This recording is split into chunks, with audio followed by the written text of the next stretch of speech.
Alimentaria Hub. Sí? On està? Empezamos en medio minuto.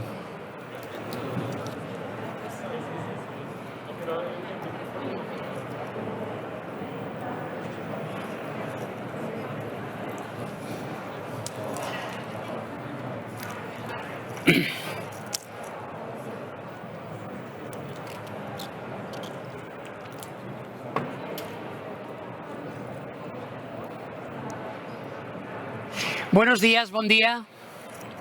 Bienvenidos a The Alimentaria Hub. No se oye. ¿Se oye? Sí. Buenos días. Bienvenidos a The Alimentaria Hub, el espacio del Salón Alimentaria dedicado al conocimiento. Y bienvenidos al Foro Nestlé de Creación de Valor Compartido, que es un espacio que cumple ahora 10 años y que está dedicado a pensar. Estamos muy contentos de volver a Alimentaria y de volver al Foro Nestlé después del parón por la pandemia de 2020. Me gustaría, para empezar, pasar la palabra al señor don José Luis Bonet, presidente del Salón Alimentaria, que nos dará la bienvenida. Gracias.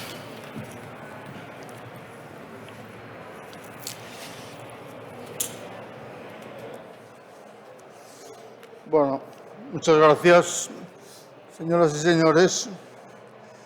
Muchas gracias por acompañarnos hoy en esta nueva y esperada sesión del quinto Foro Nestlé de Creación del Valor Compartido, cuyo tema central es la agricultura regenerativa, más allá de la sostenibilidad. La industria de alimentación y bebidas afronta un momento muy especial, ya que los pasos que ahora demos marcará sin ninguna duda el rumbo de sus próximos años. Por eso, el sector en pleno se ha volcado en el impulso de las palancas estratégicas como la sostenibilidad o la innovación, para que éstas sean quienes motiven el cambio hacia un sector más eficiente, más competitivo, responsable y con futuro. Como saben, nuestra industria ha reforzado su compromiso con los Objetivos de Desarrollo Sostenible de las Naciones Unidas, dada su capacidad para impactar positivamente en cada uno de ellos. El sector tiene una enorme vinculación con el medio ambiente, del que transforma el 70% de las materias primas. Por ello, estamos convencidos de que una gestión sostenible y compatible con la creación de riqueza es la mejor ventaja de futuro para la competitividad de las empresas alimentarias. Entre otras acciones e iniciativas, la industria lleva años incorporando en sus procesos múltiples iniciativas para la economía circular, como la lucha contra el cambio climático, la gestión del agua, la mitigación de emisiones de gases de efecto invernadero, la reutilización y reciclado de los envases.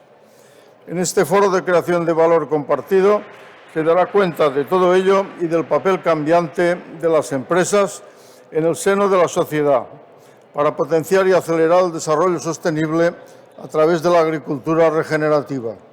Gracias, amigos, por hacer de Alimentaria un espacio para mostrar al mundo la fortaleza, calidad y responsabilidad social de la industria, así como para compartir conocimiento y generar valor compartido. Muchas gracias.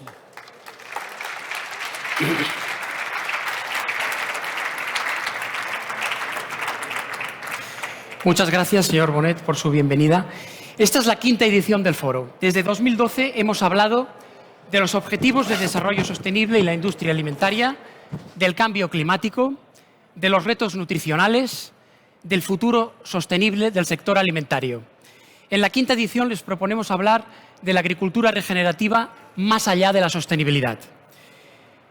La agricultura regenerativa, porque es una manera de cultivar y de conservar la tierra, pedirle el alimento que necesitamos y que necesitaremos, pero sin agotarla, sino salvarla, porque está en peligro y porque somos interdependientes. Y decimos más allá de la sostenibilidad porque no basta con sostener, también hay que regenerar. Es una necesidad global para que la alimentación tenga futuro para todos, y todos también quiere decir la tierra. Y que la tierra sobreviva también contribuye al Objetivo de Desarrollo Sostenible de la ONU número 2, el de hambre cero, para 2030. Pues empezamos el debate. Les presento a nuestros 3 invitados. Desde Roma nos llega la señora Hélène Papé, directora de Global Communications and Advocacy del Fondo Internacional de Desarrollo Agrícola, el IFAD, vinculado a la ONU. Gracias por venir. Con gusto. Desde Madrid nos llega el señor Eduardo Di Miguel, director gerente de la Fundación Global Nature. Gracias también. Y desde Menorca nos llega el señor Francesc Font, agricultor, escritor, consultor, formador, especializado en agricultura regenerativa y fundador y director de la consultora AgroSasó y de la Academia de Regen Academy. Bueno, valoramos mucho que ustedes 3 hayan venido especialmente para este acto. Me gustaría empezar con una definición de cada uno de ustedes del trabajo que hacen día a día y de las entidades a las que representan, para que nos conozcamos mejor. Podemos empezar, por ejemplo, por el señor Di Miguel. Muchas gracias, antes que nada, por la invitación y por considerar que podemos aportar algo. Nuestra fundación nació hace 30 años por culpa de un patronato de naturalistas ya muy mayores que decidieron trabajar en proyectos de restauración de bosque mediterráneo y sobre todo de humedales, pero trabajar en conservación en España es trabajar en sistemas agrarios. Más del 40% del territorio se cultiva, más otro 30% se pastorea, con lo cual si queremos conservar la biodiversidad en España hay que trabajar con el sector agrario, y eso lo aprendimos desde muy pronto. Empezamos trabajando con los agricultores a pie de campo, tenemos una red de custodia agraria ahora que alcanza casi las 24.000 hectáreas, 400 agricultores, sobre todo en la zona de Castilla, de La Mancha. También trabajamos en la Comunidad Valenciana, en Extremadura, pero de ahí también saltamos a trabajar con la gran empresa agroalimentaria, y es por lo que empezamos a trabajar con Nestlé en códigos de aprovisionamiento sostenible, porque creemos que también hay que trabajar con el sector más intensivo, más productivo, ese sector de regadío, etcétera, de exportación. Trabajamos, por ejemplo, con Borges, trabajamos con Bodegas Entre Canales Domecq, es decir, con un montón también de empresas agroalimentarias en las que establecemos desde códigos de aprovisionamiento sostenible, pasando por planes de acción pro biodiversidad, conjuntamente también con otras organizaciones hermanas a nivel europeo, y finalmente también estamos haciendo planes de adaptación al cambio climático con una serie de programas que hemos desarrollado también con fondos europeos y con nuestros socios europeos. Muy bien. Señora Papé, el IFAD. Bueno, entonces, un gusto estar aquí con ustedes. Yo dirijo la comunicación y advocacia del Fondo Internacional de Desarrollo Agrícola, que es una agencia especializada en las Naciones Unidas, que es un híbrido, ¿no? Es un poco una agencia aparte, porque tanto es una agencia que se dedica al desarrollo de las Naciones Unidas y tanto es un fondo internacional. Pero yo llegué ahí con una carrera bastante larga en el campo, y trabajando en ámbitos, en zonas rurales y ámbitos de guerra y de conflicto. A raíz de toda esa experiencia me doy cuenta de la importancia del involucramiento y la conexión entre las zonas rurales, la agricultura, la comida y paz y seguridad. Y ahí, dentro del Fondo Internacional de Desarrollo Agrícola, que se dedica a financiar los pequeños agrícolas que nutren un tercer parte del planeta, nos damos cuenta que no se puede mirar solamente así como solamente en tema agrícola, pero creo que realmente hace parte de una red fundamental que finalmente conecta hasta la paz y seguridad del mundo. El señor Francesc Font. Bon dia. Bon dia. Muchas gracias. un placer. Si me hubieran dicho hace 5 años que estaría aquí a Alimentaria hablando de agricultura regenerativa, realmente no me lo creo.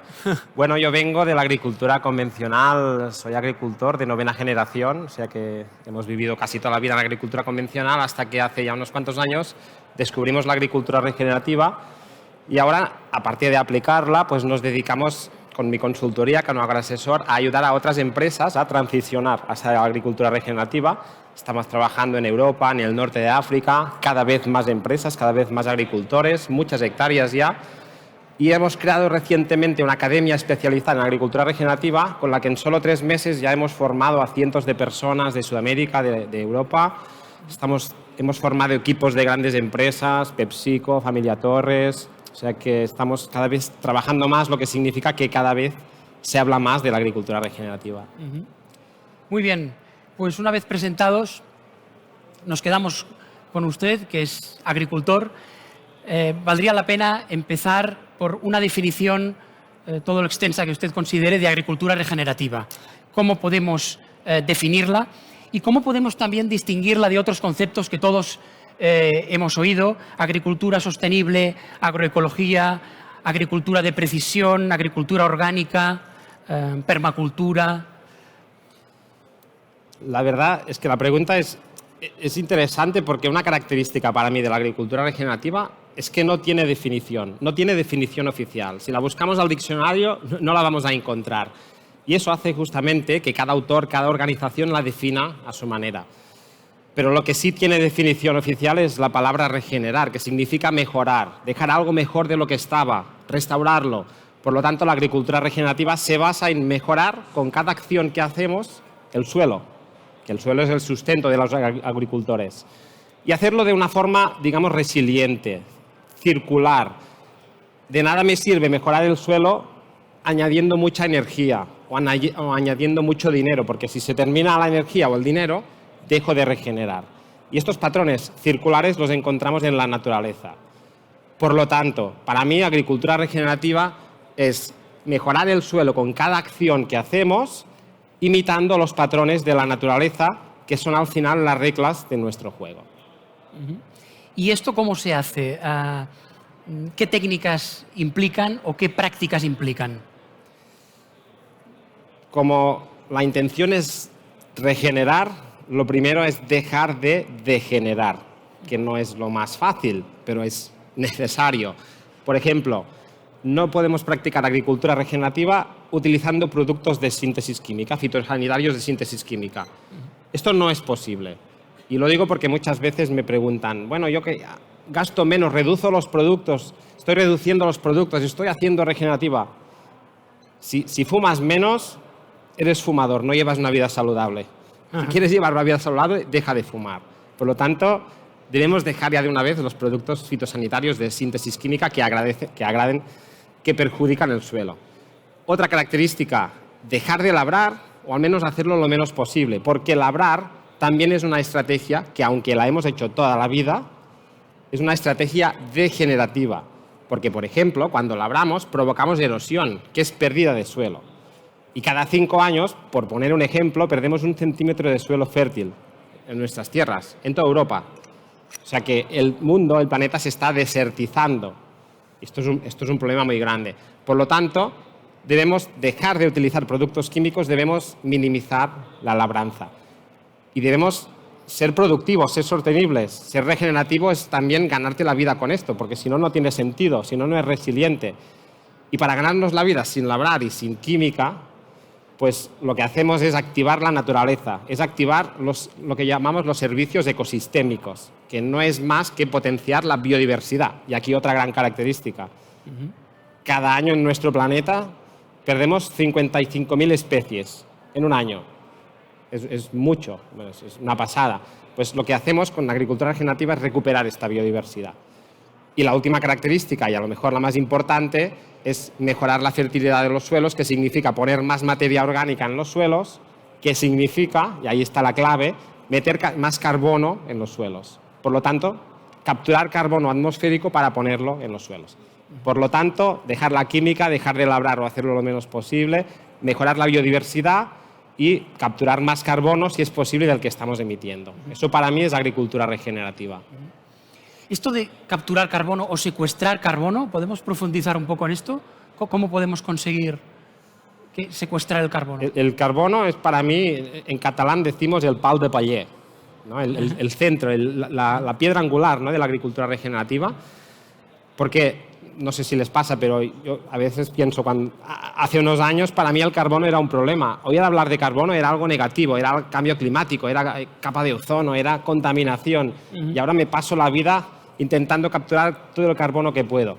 ¿Cómo? Con las plantas. Los agricultores gestionamos las plantas, que es la mejor tecnología para capturar carbono. Por lo tanto, debemos hacer estrategias para que haya como más tiempo posible, más plantas verdes haciendo la fotosíntesis y capturando carbono. Y así es como lo hacemos, no tiene más misterio que esto. ¿Y cuál es el papel del agua? ¿Aprovechamiento del agua? ¿Hay alguna práctica especial que caracterice Sí, el agua es un recurso finito, no finito, pero es un recurso en peligro, porque cada vez llueve peor, digamos. Por lo tanto, las mismas estrategias para mejorar el suelo, que es aumentar el carbono en el suelo, nos permiten mejorar la capacidad de retener y aprovechar el agua de lluvia, que es la que debemos aprovechar porque es gratuita, no tiene consumo energético. Por lo tanto, mejorar el suelo también significa mejorar la capacidad de nuestros suelos para utilizar el agua de lluvia. ¿El hecho de rotar cultivos también es importante, creo? Sí, por supuesto, porque de esto va, cuando decimos biodiversidad, a veces nos suena como una palabra muy grande o muy lejana. Biodiversidad es meter más plantas, más cultivos, más especies. Unas trabajan con las otras, unas fijan nitrógeno del aire, las otras capturan más carbono, las otras mejoran el suelo. O sea, las rotaciones de cultivos nos permiten crear esta biodiversidad que al final da más músculo a nuestro suelo y a nuestro sistema, que es lo que queremos. Bueno, hasta ahora son todo ventajas. ¿Hay alguna desventaja y algún hándicap en la agricultura regenerativa? Sí, porque si no los hubiera, todos estaríamos haciendo agricultura regenerativa. La verdad es que tiene muchas ventajas, pero como estamos hablando de movernos al ritmo de la naturaleza y no al ritmo de un producto fitosanitario que lo aplicamos hoy y el resultado es mañana, los tiempos son los que son. Y no estamos hablando del corto plazo, sino del medio plazo. Pero a medio plazo las cosas funcionan y podemos dar fe. Pero al corto plazo hay que pagar un peaje, porque regenerar unos suelos que llevamos 70 años degenerando tiene un precio, que no es muy caro y no es mucho tiempo. Pero hay que asumir que tus producciones pueden bajar y que tus costes al principio pueden subir para luego equilibrarse o, como es nuestro caso, mejorar. Pero hay este peaje. ¿Y la agricultura regenerativa es válida tanto para el pequeño agricultor, el mediano, el grande? ¿Varía mucho entre unos y otros? En nuestra experiencia trabajamos en fincas de huertos pequeños, en jardines, y trabajamos con productores de más de 1000 hectáreas. Y no es ninguna limitación. O sea, para mí, para nuestra experiencia, las limitaciones no están ni en el tamaño, ni en el suelo, ni en la finca, ni en el cultivo. Están en las personas, en la mentalidad de las personas, y es el primer punto que intentamos cambiar para convertir una finca de convencional a regenerativa. Pero el tamaño, digamos que no importa. Y para acabar, ¿nos puede poner algún ejemplo exitoso que usted conozca y haya trabajado de agricultura regenerativa? La verdad es que hay muchos ahora. Tenemos unas grandes fincas de referencia, una en Estados Unidos que se llama Polyface, una en Canadá que se llama Los Jardines de la Gralinet, algunas en Australia, pero nos gusta pensar que ya nuestros proyectos, que llevamos 7 años con ellos, uno en Girona, otro en Menorca, son fincas que ya son un ejemplo. Para mí ya son un ejemplo porque además todo esto que contamos, todas estas ventajas, las hemos monitorizado con muchas universidades. Cuando decimos que capturamos más carbono y retenemos más agua, es porque en nuestras tierras, en nuestras hectáreas, capturamos 10 veces más carbono del que emitimos. Y esto no lo decimos nosotros, sino la Universidad de Girona, la Universidad de Barcelona. Sé que hemos construido unas fincas pensando en que pueden ser fincas modelo y creo que están empezando a ser fincas modelo. Aparte de esto, grandes grupos están ahora empezando a trabajar con agricultura regenerativa. Estamos asesorando a la familia Torres, estamos trabajando con Pepsi. Estamos aquí en este foro porque Nestlé también está reorientando, o sea que todo se está moviendo hacia esta dirección. Muy bien. Señor de Miguel, ¿qué papel juega su fundación en el ámbito de la agricultura regenerativa, que también trabaja mucho en ello? Nosotros como tal no tenemos una línea que se llame agricultura regenerativa.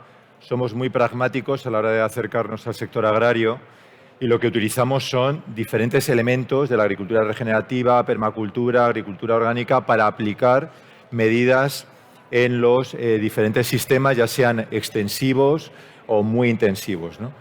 De hecho, huimos un poco de las etiquetas. La propia Unión Europea haya alertado de la proliferación de etiquetas, certificaciones y demás que hacen que el consumidor muchas veces se pierda y ahí tenga que hacer un máster cada vez que va a hacer la compra, ¿no? Entonces, lo que hacemos es intentar mejorar indicadores medioambientales. Es decir, establecemos con los agricultores, con las empresas con las que trabajamos, una línea base con diferentes indicadores agroambientales y sobre eso pues vemos cómo van mejorando. Sobre todo nos gusta trabajar con el conjunto de productores, no trabajar con los frontrunners, que se dice, sino con todo el sector para que avance una serie de pasos, ¿no? O sea, trabajar con los mejores es fácil, pero lo importante es trabajar con todo un sector, ¿no? Y esa es nuestra filosofía. Creemos que lo perfecto es enemigo de lo bueno y trabajamos un poco en esa línea. Y también alertamos muchas veces que estas certificaciones, que son muy interesantes, o este tipo de agriculturas que tienen unas metodologías que hay que aplicar sí o sí, dejan a veces fuera la escala del paisaje, ¿de acuerdo? Entonces hay una biodiversidad que estamos conservando, un medio ambiente que conservamos a escala de explotación, pero no a escala de paisaje. Y pongo un ejemplo. Cuando hablamos de agricultura ecológica, la agricultura ecológica orgánica es un reglamento que nace en Centro Europa para que los alimentos no te den cáncer, no te contaminen, pero que no le importa mucho la biodiversidad. Evidentemente es mejor para la biodiversidad porque no estás echando productos de síntesis. Pero si yo voy a ver los invernaderos que hay en Lorca, en el campo de Cartagena, en el Ejido, una buena parte están con la denominación, con el reglamento, cumpliendo el reglamento de agricultura ecológica. En cambio, yo tengo rebaños de vacas negras avileñas que están trashumando entre la Vera y el Puerto del Pico, o de Tudancas o Asturiana de los Valles que están trashumando en picos de Europa, que me están manteniendo las vías pecuarias, los corredores ecológicos, se mueren en el campo, se las comen las aves carroñeras, están manteniendo los pastos de verano, están previniendo incendios, pero no son ecológicas porque una vaca tenía mastitis y la tuve que dar antibióticos. ¿Me explico? Esto es lo que tenemos un poco que intentar casar, ¿no? La escala de paisaje y la escala de explotación. ¿Nos puede poner algún ejemplo de agricultura, algún ejemplo de éxito de agricultura regenerativa en España? Bueno, me imagino que mi compañero puede dar mejores ejemplos. En nuestro caso, estamos en fincas propias en Extremadura, en dehesas, donde estamos haciendo programas de conservación de razas autóctonas en peligro junto con otros ganaderos, en programas de pastoreo holístico, es decir, hacer pastoreos muy intensivos, muy concentrados, pero con una gran rotación, un poco imitando lo que hacen los ñus en la sabana africana, ¿no? Que pasa 1 millón de ñus, parece que no va a quedar nada, pero como no seleccionan las plantas y vuelven al cabo de 6 meses, tenemos una gran biodiversidad y una gran productividad, ¿no? Esto lo que estamos intentando es recuperar en lo que es la dehesa extremeña, la dehesa del suroeste español, donde se han perdido pastos majadales y materia orgánica en los suelos porque se ha perdido la práctica de la transhumancia de esos movimientos tradicionales. Entonces, ese es uno de los ejemplos. Trabajamos aquí en la zona mediterránea también con productores de cítricos con cubierta vegetal, que son los pocos donde nosotros hemos medido, como tú decías, que están fijando carbono de forma efectiva en los suelos. Hay casos de éxitos, incluso en viñedos, por ejemplo, ¿no? ¿Y usted en España qué nivel de conocimiento ve en el agricultor sobre agricultura regenerativa? Nulo, muy poco interés y sobre todo hemos perdido una cosa fundamental que existía, y lo siento, no soy políticamente correcto, en la época de Franco, en la época de la República y en la época de Alfonso XIII, que se llaman los servicios de extensión agraria, que ahora en plena democracia hemos perdido. Y ahora la extensión agraria la hacen las grandes empresas que suministran insumos a los agricultores. Entonces, creemos que los agricultores están en manos precisamente de estas empresas con unos intereses muy determinados. ¿Y qué nivel de conocimiento ven el resto de agentes implicados, que no son agricultores, distribuidores, empresas, consumidor final, por qué no? Pues a ver, yo soy ingeniero agrónomo. A mí me ha tocado hasta hace muy poco intentar convencer a antiguos catedráticos míos y profesores. Es decir, si en las escuelas de agronomía todavía no se lo creen, mal vamos. Entonces, yo creo que en este momento hay un déficit muy grande. Hay una serie de tópicos, ¿vale?, de los que has hablado tú también, sobre que no es una agricultura rentable, no hay futuro. Yo creo que tenemos todo el futuro, dada la situación actual, la coyuntura, tenemos todo el futuro y todavía no se entiende ni siquiera desde la ciencia y desde las universidades. Alguna pregunta nos está llegando ya sobre el nivel de estudios. Después, si nos da tiempo, podemos profundizar. Recordamos a la gente que también nos ve en streaming y a todo el público que las preguntas se pueden canalizar por el mail preguntaseventos@europapress.es. Preguntaseventos@europapress, acabado en 2 s.es. Señora Papé, hablando del mundo y de su visión global, ¿cree usted que estamos preparados en el mundo para la agricultura regenerativa? Yo pienso que es un paso que se debe dar, ¿no? Que estemos preparados o no estemos preparados en la coyuntura actual, en los choques que están surgiendo hoy en día. Lo que estamos mirando frente del cambio climático, que finalmente ahora llegó a la cima como en la agenda mundial como el challenge más importante en cual tenemos todos que afrontarnos. No se puede dejar la agricultura y el tema de la agricultura generativa atrás. Estamos hablando no solamente de sostenibilidad, pero como se dice aquí, más allá de la sostenibilidad. Es importante que sin lugar a duda la agricultura generativa, la que cuida finalmente de los suelos, que evita el uso de fertilizantes químicos, que replanta bosques, que promueve uso sostenible de los recursos agroforestales, es un elemento clave, pero se necesita mucho más educación y se necesita pensarlo dentro de un sistema que se tiene que generar, ¿no? Estábamos hablando de la necesidad de generar el suelo, ¿no? De regenerar el suelo. Y que eso demora tiempo, toma mucho tiempo. Pero no es solamente regenerar el suelo, sino regenerar nuestras prácticas como humanidad a nivel global. No se puede mirar como un hecho de un silo. La sostenibilidad debe ser no solo ambiental, sino social. Debemos fomentar la resiliencia de la población rural, por ejemplo, especialmente los pequeños agricultores, para que puedan resistir los embates no solo del cambio climático, sino de los shocks económicos, sociales, como el que ha supuesto la pandemia. La pandemia del COVID ha tenido un gran impacto en todo el mundo y ha reavivido ese debate sobre cómo garantizar alimentos sanos, nutritivos a todas las personas de forma sostenible. Y es decir, sin perjudicar la naturaleza y el medio ambiente. Tenemos que pensar de manera circular. La manera finalmente que producimos nuestros alimentos, eso tiene que ver no solamente con la salud de nosotros como humanidad, pero la salud del medio ambiente, la salud del planeta. Si no logramos a educar y a cambiar nuestras prácticas a ese nivel, pues no vamos a salir adelante. Y finalmente, esos objetivos de desarrollo sostenible, que son los 16 objetivos que tenemos que cumplir hasta antes del 2030, no se pueden mirar como de manera separadas. El hambre cero tiene que ver con esta educación, pero tiene que ver también con los accesos y la posibilidad de cambiar nuestras vidas, cambiar las vidas de los agricultores para que sean sostenibles, para que ellos mismos puedan empezar a cambiar su forma de trabajar la tierra.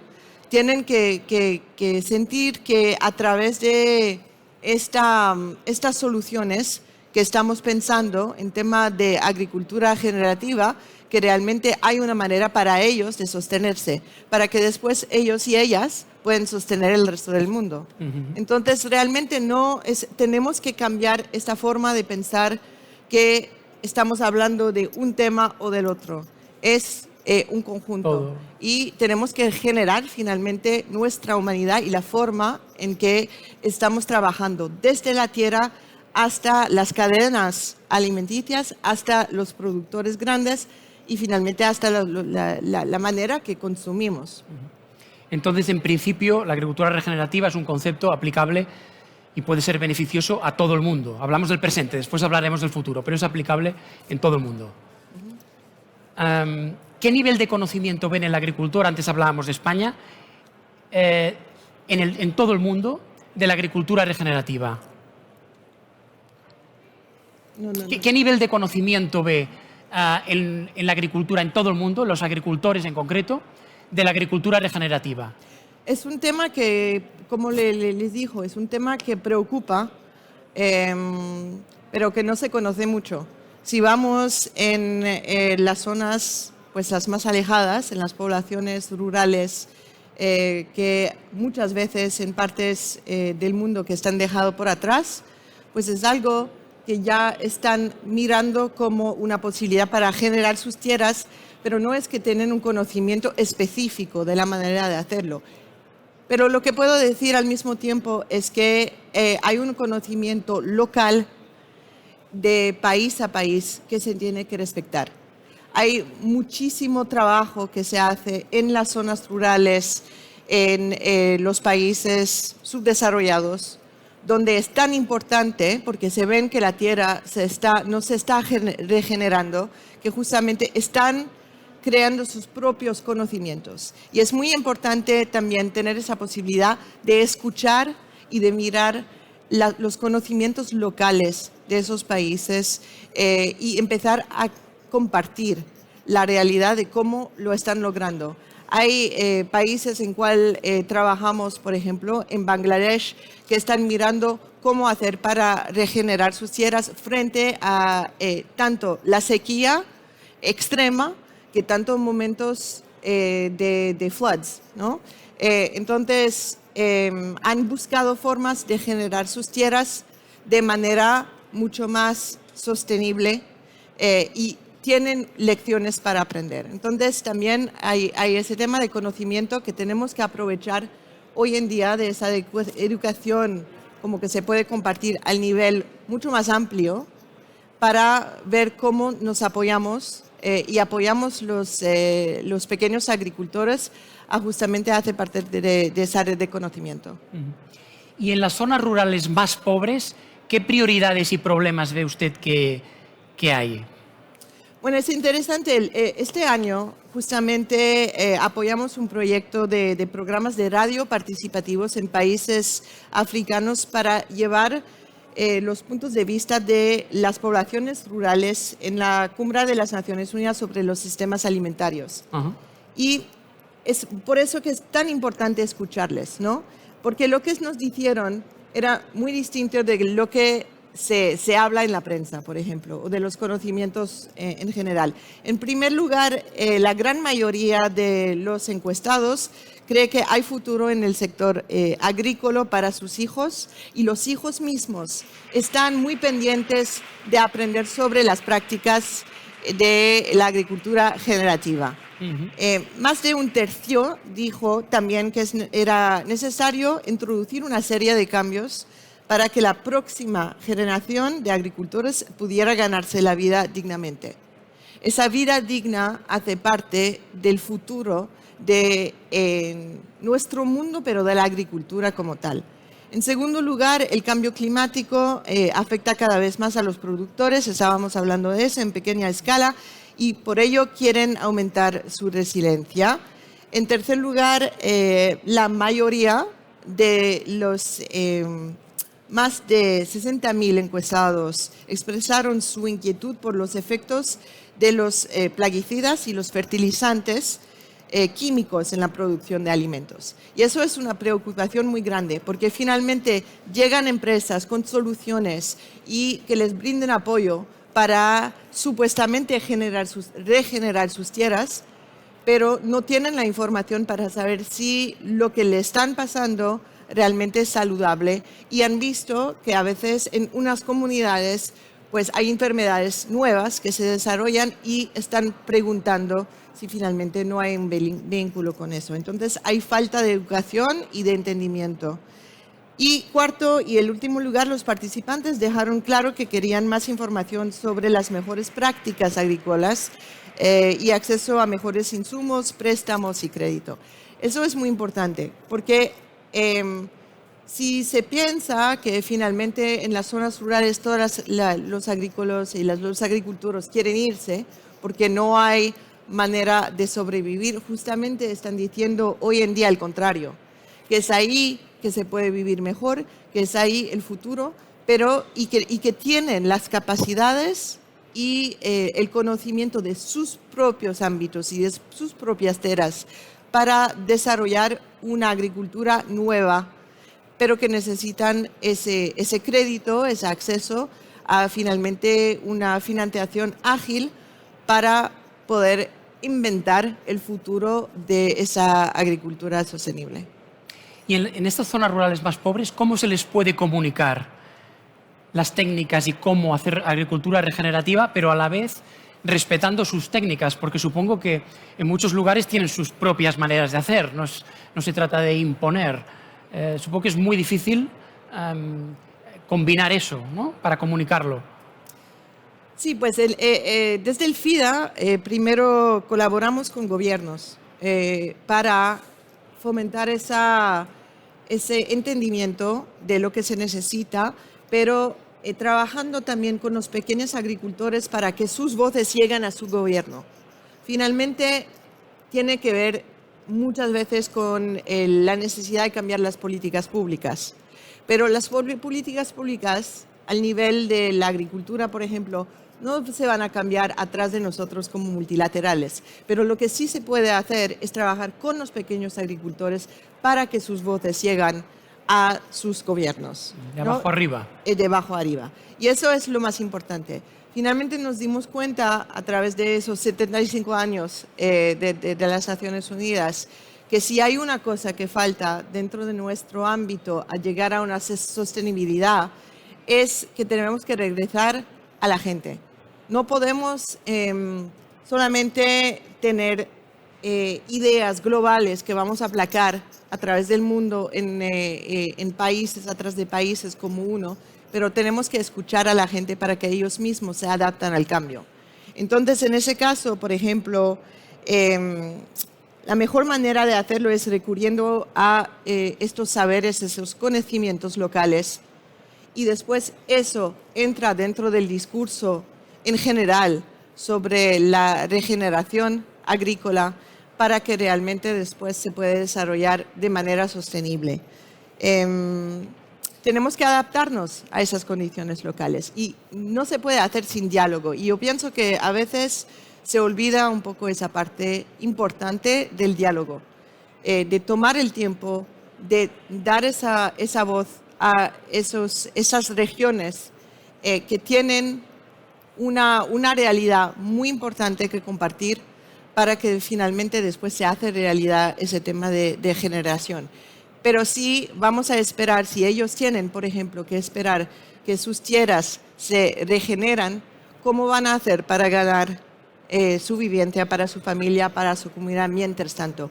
Y es ahí que finalmente la posibilidad de las corporaciones y del sector privado que puede llegar hasta esos pequeños agricultores para ayudarles para pensar y para repensar la manera que finalmente se puede desarrollar un círculo económico, pues les involucran y ahí se puede fomentar un plan para realmente ver una agricultura más sostenible. Y en el mundo ve un nivel alto de conocimiento, no del agricultor, pero de la agricultura regenerativa en los demás agentes, las empresas, consumidores? ¿Cree que también falta nivel de conocimiento de la agricultura regenerativa? Sí, claro. Los consumidores, ¿sabes?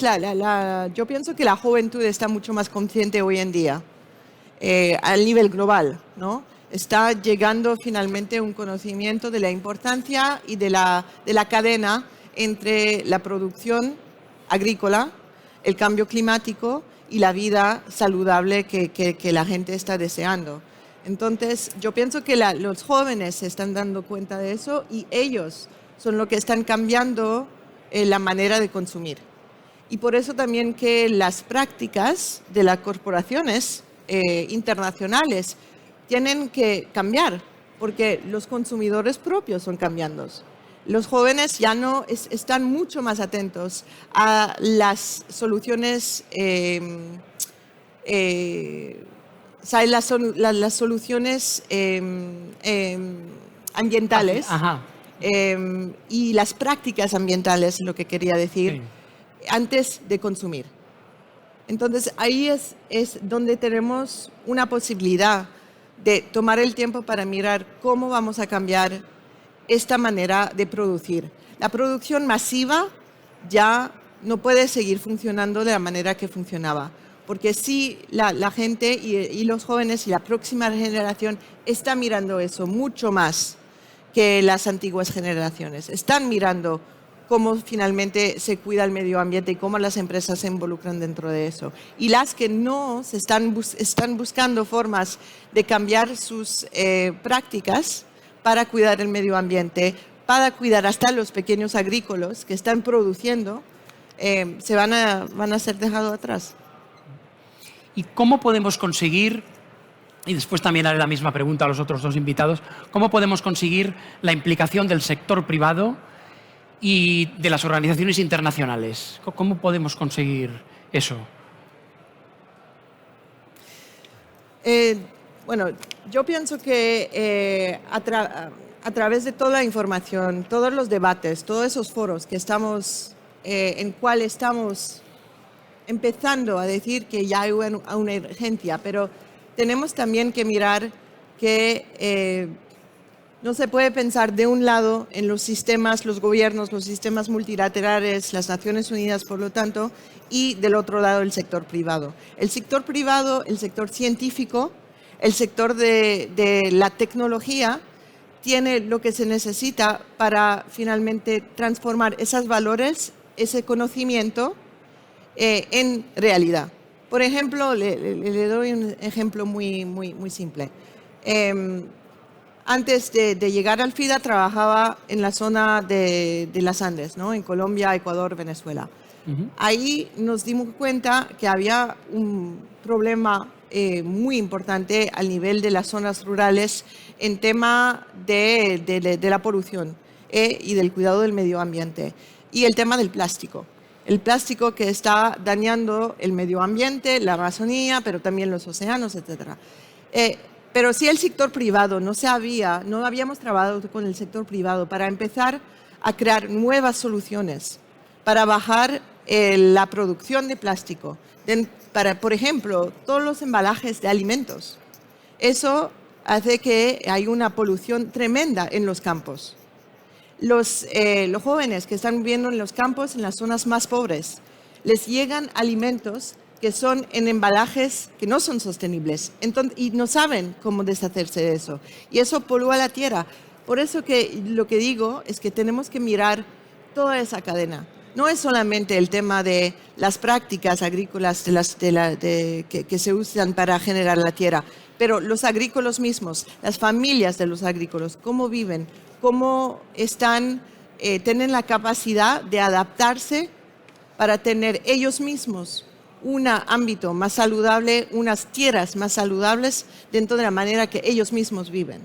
Entonces logramos con Nestlé y con la Fundación Éxito, por ejemplo, a cambiar esa cadena, a ver cómo se cambia esos empaques de alimentos, pero también cómo se cambia el conocimiento de las zonas rurales y de las familias allá, para que sepan cómo adaptarse a esas necesidades de cambio. Haría la misma pregunta a los demás invitados. ¿Cómo ¿Cómo conseguir la implicación del sector privado, organizaciones internacionales o nacionales? Pueden ser locales y estatales. Señor Font. Bueno, yo creo que cada una de estos actores tiene su grado de responsabilidad y debemos encontrar la fórmula de juntarlos todos.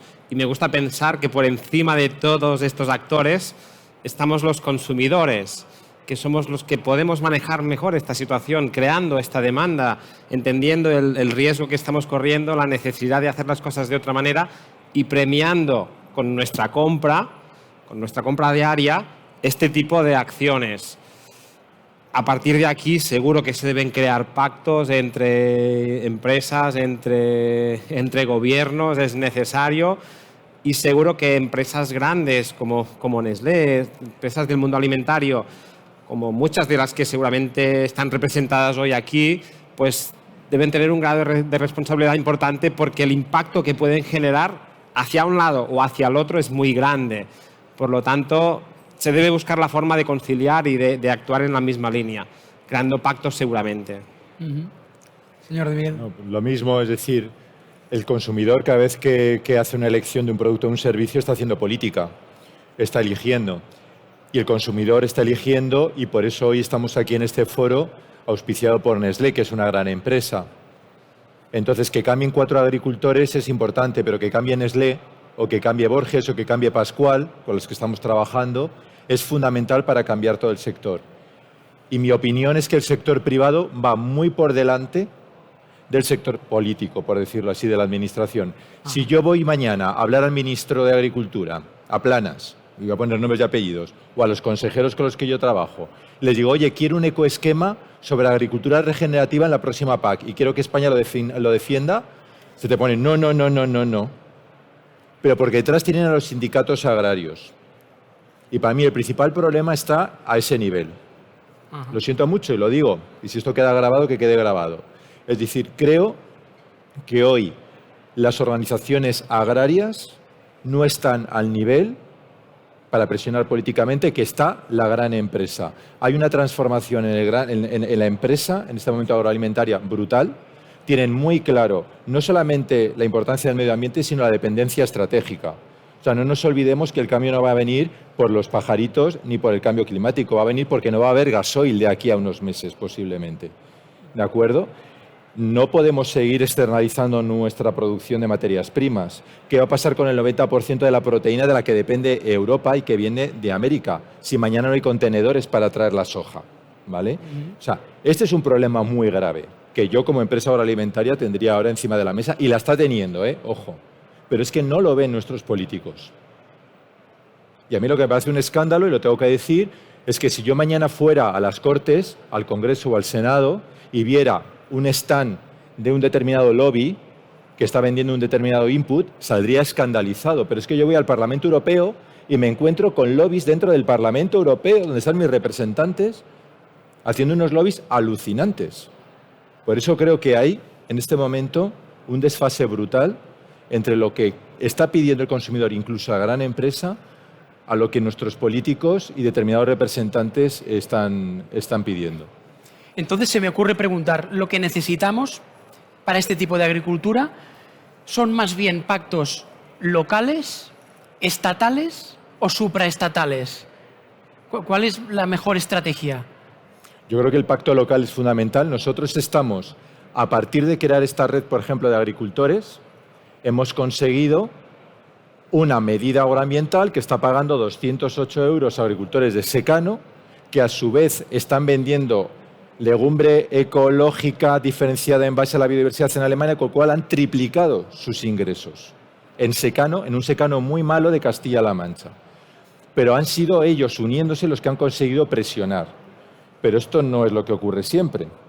Entonces creo que falta una organización seria, ¿vale?, de un sector de base sensibilizado para hacer presión en la Comisión Europea y a nivel nacional. Hasta ahora la presión viene por parte de unos líderes agrarios que están absolutamente desconectados de la realidad y hacia dónde va la alimentación y el futuro de la agricultura.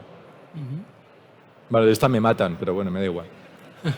Está bien, está bien. ¿Alguien más quiere añadir algo? el nivel de pactos que necesitamos, ¿cuál es? ¿Local?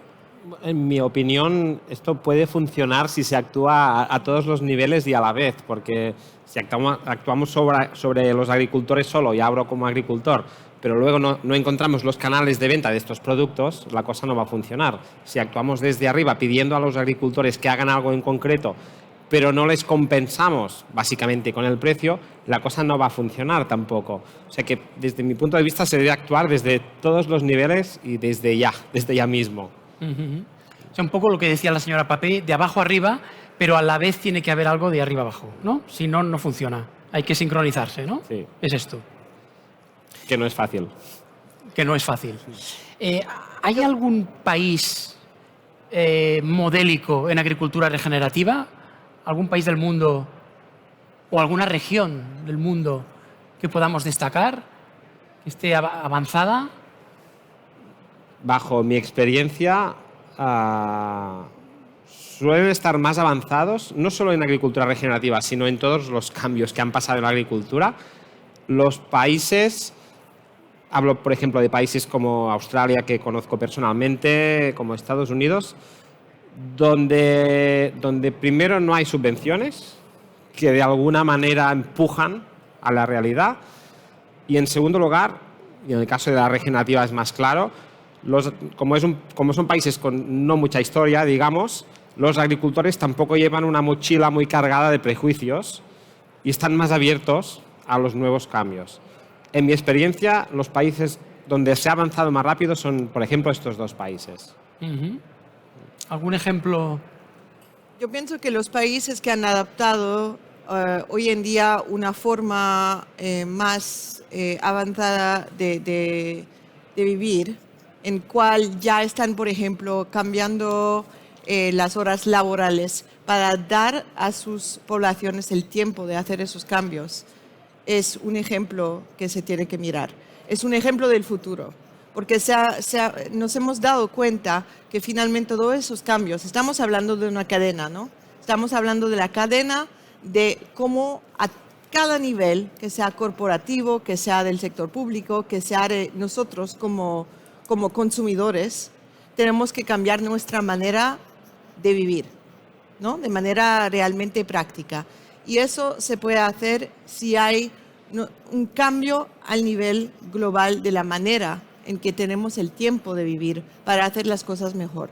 Pero entonces hay países que están ya mostrando el camino, ¿no?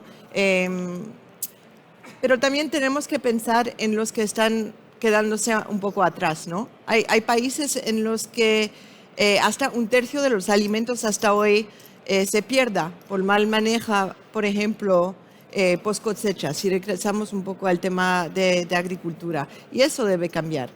Debe cambiar con la colaboración de todos. Y los sistemas alimentarios son tan complejos que no basta con la acción de un solo actor.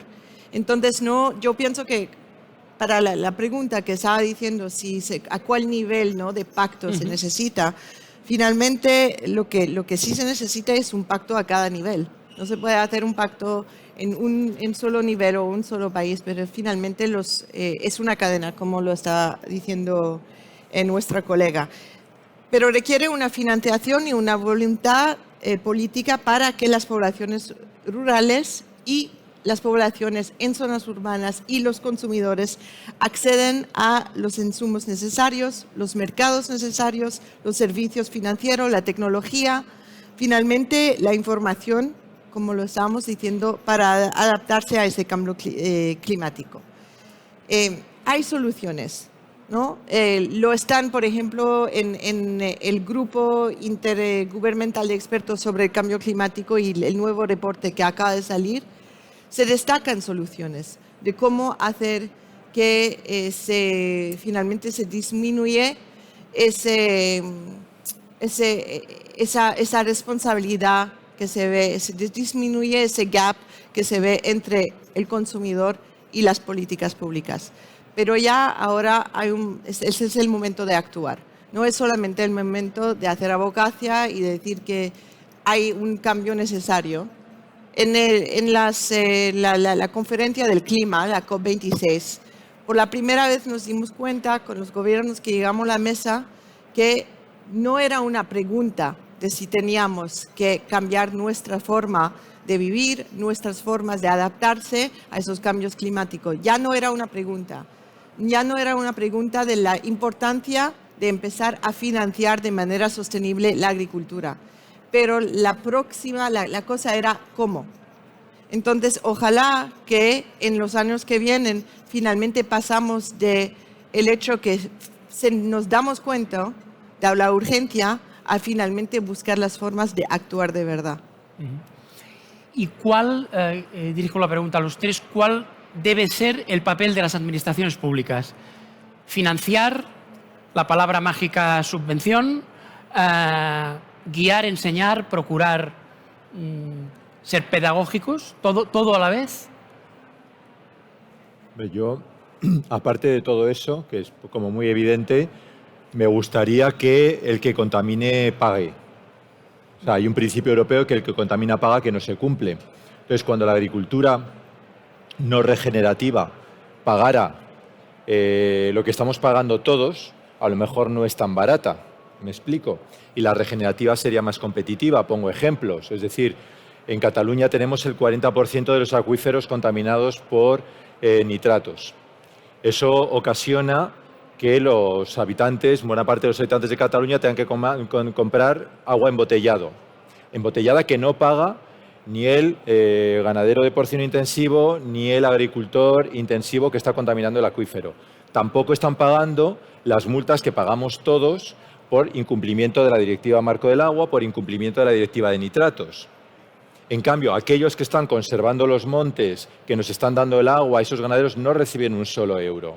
Si Madrid al mes emite 1 millón, pongamos por decir una cifra, de facturas de agua, ahí se recoge la captación, la potabilización, el transporte y el tratamiento, pero no se paga a quien produce el agua, que son esos ganaderos y esos trabajadores que están en el Guadarrama cuidando nuestros montes, nuestros bosques. Si recibieran 1 millón, una peseta por factura, sería 1 millón, una peseta, 1 euro, sería 1 millón de euros al mes solamente para gestionar los montes del Guadarrama, financiando a aquellos ganaderos que hacen bien las cosas. Es decir, no se pagan los servicios ecosistémicos que generan los buenos y estamos todos cubriendo los gastos de los malos, por decirlo de alguna forma, ¿no? Entonces, eso es lo que tiene que cambiar. Ese tipo de fiscalidad y ese tipo de contabilidad. Antes de pasar a las preguntas del público y acabar, me gustaría, señora Papé, que nos hablara del papel de los jóvenes. Antes ha empezado a hablar un poco del papel de los jóvenes en las tierras de todo el mundo. ¿Hasta qué punto es cierto eso de que los jóvenes se quieren ir del campo?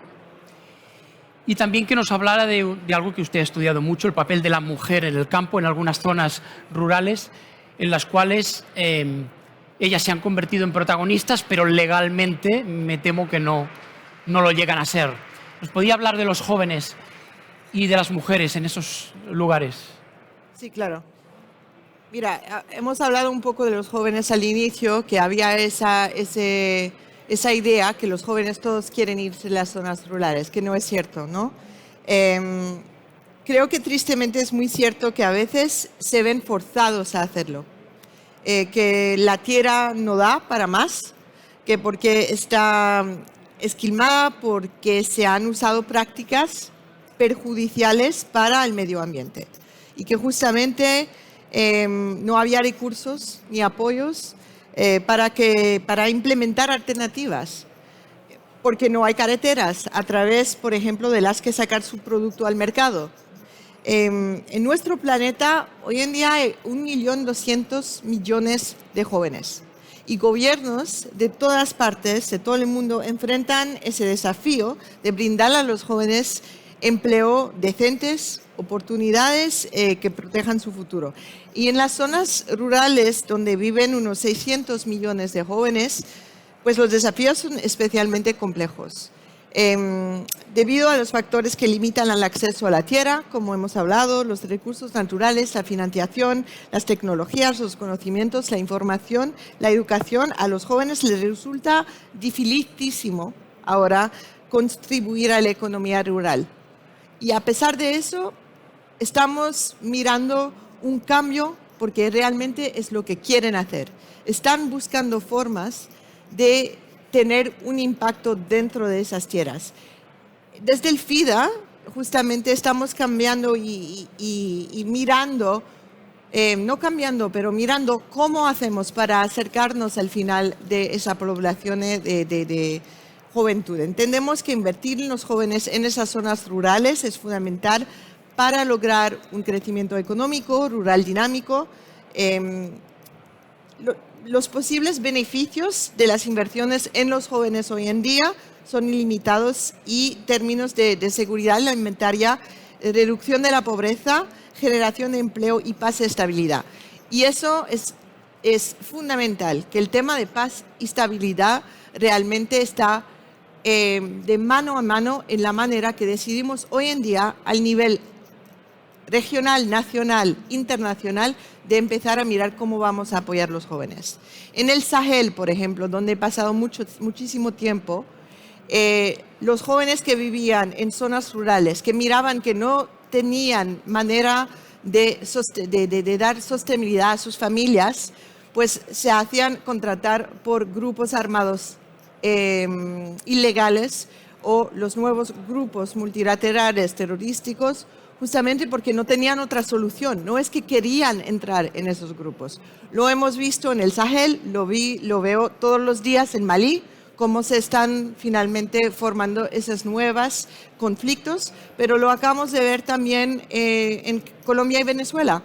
Entonces, si no hay para los jóvenes manera de sostenerse con sus tierras, en las zonas rurales donde la mayor viven, entonces ahí pues es mucho más fácil para ser contratados por los grupos ilegales. Eso es el tema de los jóvenes. El tema de las mujeres pues es muy involucrado también, porque las mujeres representan casi la mitad de la mano de obra agrícola en el mundo y a pesar de ello poseen menos de 15% de las tierras de sus cultivos, lo cual tiene importantes consecuencias para la estabilidad de sus ingresos, la seguridad alimentaria, sus demás derechos en el seno de sus comunidades y repercute incluso a su capacidad para adaptarse al cambio climático. Y los derechos de las mujeres a las tierras son importantísimas porque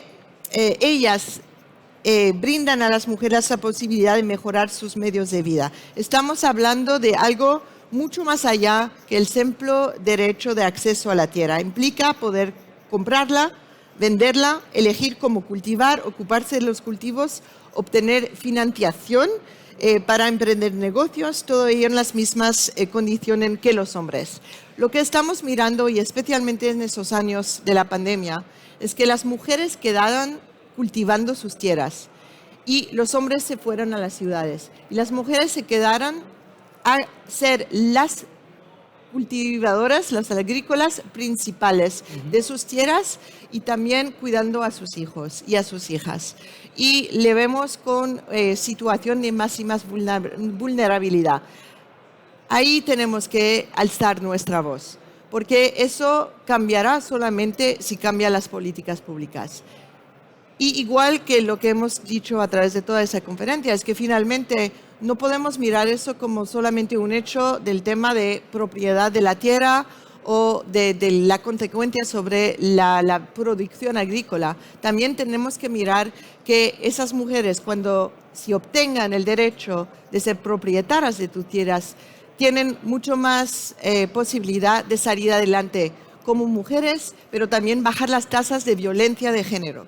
Porque finalmente si no tienen esos derechos, no tienen acceso, no tienen los mismos derechos de los hombres, son mucho más vulnerables a la violencia de género que ha crecido de manera espantosa, especialmente a través de la pandemia, o sea que lo estamos hablando mucho más también. Entonces, realmente tenemos que mirar que los jóvenes y las mujeres tenemos que invertir en ellos para que ese tema de la agricultura productiva finalmente sea una realidad global.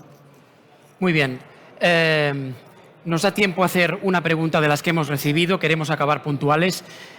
Por ejemplo, el señor Albert Concepción, director del Foro Industria y Energía, nos pregunta: ¿qué papel va a jugar la gestión energética en el desarrollo de una agricultura sostenible? ¿Qué ventajas tiene para la gestión energética la agricultura regenerativa? Les pido una respuesta en un minuto, señor Font, por ejemplo. Bueno, la agricultura regenerativa es menos dependiente de los combustibles fósiles, esto de entrada, porque potenciamos la naturaleza, consumimos menos petróleo, no consumimos productos de síntesis química que dependen directamente del petróleo, dependemos menos del precio del petróleo, lo cual es una ventaja clarísima para los agricultores porque rompemos este círculo vicioso de dependencia. Por lo tanto, creo que es un buen sistema para ir hacia un futuro en el que los precios energéticos cada vez serán más caros y en el que habrá problemas de abastecimiento de petróleo, de gasóleo, de lo que sea. Por lo tanto, y en mi experiencia personal en nuestra finca, pues es tal cual decimos, dependemos mucho menos de los combustibles fósiles.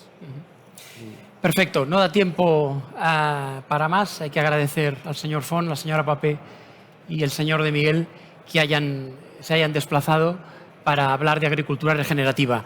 Las últimas palabras de este acto queremos que sean del director general de Nestlé España, Jacques Revert, que clausurará el acto cuando quiera. Y gracias.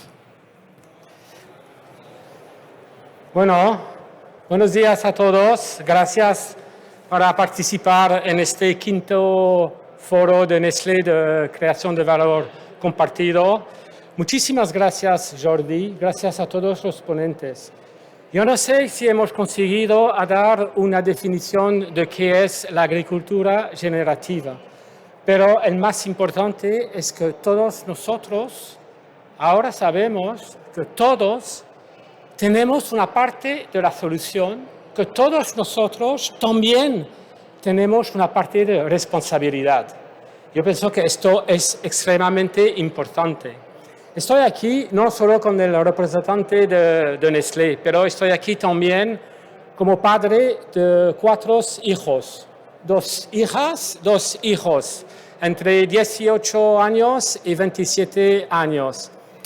Todos vosotros podéis imaginar los debates que tenemos en casa durante la comida. Los debates cuando tu hija o tu hijo te pide: tu padre, como responsable de una gran empresa, ¿qué haces tú para proteger mi futuro, para proteger la planeta para mí y para mis hijos en el futuro? Bueno, son momentos muy duros. Hay momentos duros en mi trabajo, pero estos momentos son mucho más duros. Te toca el corazón, te toca tu responsabilidad. Es por eso que yo pienso que es súper importante este tipo de momento. Se habla de cómo es difícil de cambiar las cosas, pero necesitamos de cambiar las cosas. Como hemos dicho aquí, ahora es el momento de actuar. Es el momento de actuar ya. Es por eso que yo no voy a hacer un discurso muy largo. Primero, mi castellano no me lo permite, pero también porque hay que continuar esta discusión, hay que trabajar juntos. Hoy el tema nos ha querido tratar el tema de la agricultura regenerativa porque pensamos que es una de las soluciones para cuidar, para restaurar, para renovar el planeta. Es una de las soluciones para los retos del medio ambiente, pero también para la responsabilidad, la necesidad que tenemos de alimentar en pocos años, en pocas décadas, 9.000 millones de consumidores de una manera sostenible y saludable. Es un reto increíble. Y la verdad es que en Nestlé somos conscientes de la urgencia que hay, somos conscientes de la necesidad, somos conscientes también de nuestra responsabilidad y queríamos formar parte de la solución. Es por eso que hace un par de meses, en septiembre 2021, el año pasado, hemos comunicado nuestro compromiso de avanzar hacia un sistema alimentario regenerativo, un sistema que ayuda para proteger, para restaurar, para renovar el medio ambiente, un sistema que ayuda para favorecer el bienestar de las poblaciones agrícolas, un sistema que ayude a mejorar los medios de vida de los agricultores. Es por eso que hemos empezado a trabajar hace muchos años, pero ahora trabajamos con casi 500.000 agricultores, con 150.000 proveedores, para encontrar soluciones, para compartir lo que sabemos, para trabajar juntos. Hemos anunciado también que en 5 años vamos a invertir más de 3.000 millones de francos suizos, de los cuales 1.200 millones para la agricultura regenerativa. Tenemos 3 pilares muy importantes. Un pilar es el uso de la ciencia, de las tecnologías de vanguardia. También es la formación a los agricultores de las mejores prácticas disponibles. También vamos a invertir dinero apoyando a los agricultores en inversión en dinero y también para, para facilitar los préstamos para los agricultores. Y al final vamos a pagar primas para las materias primas producidas con técnicas de agricultura generativa. Es un compromiso, parece mucho, pero es poco. Es poco porque adelante tenemos un desafío enorme. Y todos nosotros, incluso nosotros, a Nestlé, somos una empresa grande, pero somos muy humildes. El desafío es tan grande que necesitamos el apoyo de todos. Necesitamos el apoyo del sector público, necesitamos el apoyo del sector privado, necesitamos de trabajar también con nuestros competidores, porque todos nosotros tenemos una parte de la solución. Necesitamos también el apoyo de los consumidores, que es clave para cambiar. Hay que cambiar, cuesta de cambiar. Mucha gente ha dicho, ya es tarde. Sí, es tarde, pero no es demasiado tarde. Y cuando se escucha los ejemplos durante esta sesión, da ganas, da ilusión de ver tanta gente aquí que son como nosotros, listo, preparado, comprometido para cambiar, para actuar, para desarrollar modelos de negocio diferentes, modelos de negocio que permite de proteger, de renovar el planeta, pero también de cambiar todo el sistema económico para un sistema que sea muchísimo más sustentable para el futuro de no solo mis hijas y mis hijos, pero para todas las generaciones futuras, que es nuestra responsabilidad. Hemos recibido un planeta en una situación mucho mejor de la que está hoy. Es ahora que necesitamos de empezar a cambiar las cosas y a actuar. Muchísimas gracias a todos y nos vemos en el campo, nos vemos en las fábricas, nos vemos para encontrar soluciones y para trabajar todos juntos. Muchísimas gracias.